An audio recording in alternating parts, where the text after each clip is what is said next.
Потребни се итни корекции во учебникот по македонски јазик за 6-то оделение, алармираат филолозите. Недопустливо е да се изучува јазика, да не се познава неговата историја.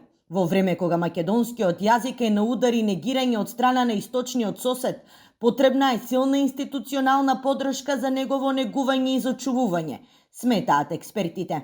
Атакот дека е некаков дијалект на бугарскиот, можеме на тој начин со негување на нашата историја на македонскиот, нешто што особено сакав да го кажам, бидејќи во новата концепција забележувам дека историјата на македонскиот јазик не е присутна. Не знам зошто, за 6-то оделение, порано се учеше, а ако не се знае историјата на македонскиот јазик, тогаш како ќе го зачуваме јазикот?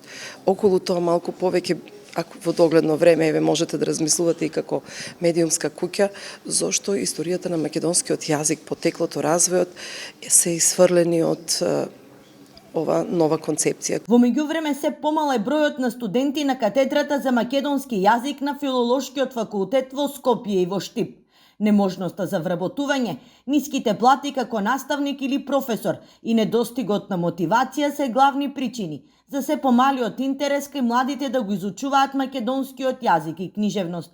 Во моментот на Штипскиот универзитет, во сите 4 години македонскиот јазик го изучуваат од 20 до 25 студенти. Катедрата за македонски јазик и книжевност години наназад, ми се чини најмалку 4 години наназад, доделува бесплатни стипендии. Заправо студентите во прва година се ослободени од плаќање на партиципација, така што откако го покренавме овој тренд, што потоа се прошири на другите катедри на Филолошкиот факултет, можеме да кажеме дека сепак имаме студенти, но тоа претпоставувам се должи на она глобална појава на иселување, па и не на наши млади деца надвор од Македонија. Минимум 4 години наназад кај нас во државата не се организираат надпревари по македонски јазик, а поради недостатокот од кадар има случаи во одредени училишта, каде наставници со завршен педагошки факултет предаваат македонски јазик.